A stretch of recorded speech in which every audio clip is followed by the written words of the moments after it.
ముందుగా టీకాలు అంటాడు, అంటే ముందుగా పెరగనీయకుండా చూస్తాడు, నొప్పి తెలియనీయకుండా మందు వేస్తాడు, ఆయన టీకా వేస్తాడు.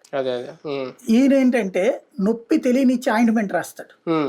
40 రూపాయలకి వెళ్ళిన తర్వాత 28కి వచ్చినప్పుడు 12 రూపాయలు మిగిలినట్టు నీకు అనిపిస్తుంది. అదే చంద్రబాబు నాయుడు ముందే 12 రూపాయలకి ఆపేటప్పటికి ఆపేసాడు, ఆయన డ్యూటీ ఆయన చేశాడు అనిపిస్తుంది మనకి.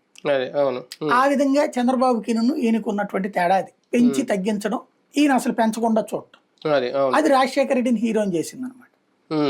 ఆ తర్వాత చూసుకుంటే అట్లాగా లెక్కేసుకున్నప్పుడు ఏమీ లేవు. అప్పుడు సంక్షేమ పథకాలకు సంబంధించి లేనటువంటి ఆయన మొన్నటిసారి వచ్చేటప్పటికి 2 హామీలు ఇచ్చారు. సంపూర్ణ రైతు రుణమాఫీ, డ్వాక్రా రుణమాఫీ జనంలోకి వెళ్ళినాయి.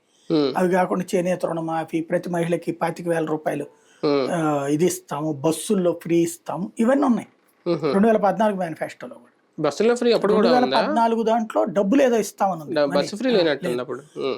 ఇట్లాంటివి ఉన్నాయి. ఇదే బస్ పాస్ ఉంది, బస్ పాస్ ఫ్రీ అని ఉంది మహిళలకి, చదువుకుంటున్న కాలేజీ చదువుకుంటున్న ఆడపిల్లలందరికీ బస్ పాస్ ఫ్రీ అని ఉంది. అప్పుడే పెట్టారు. ఏం చదవలేదు, తెలియదు పాపం ఇవన్నీ. ఏం జరగలేదు కదా అక్కడ. ప్రాక్టికల్ గా ఇట్లాంటి లెక్క ఉంటది. ఇప్పుడు వచ్చేటప్పటికి భారీగా ఇవాళ ఏంటి సంపద సృష్టించారు అంటే, ఆ రోజున అవన్నీ అయ్యాక చంద్రబాబు నాయుడు ఏ సంపద సృష్టించాడని చెప్పి 2004 దాకా ఏం లేదు కదా.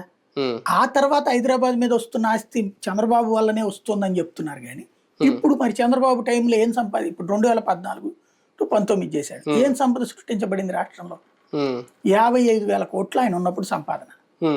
అంతకుముందు 35,000 కోట్లు 40,000 కోట్లు ఉండేది. ఆయన దిగిపోయే నాటికి ఆ సంపాదన 50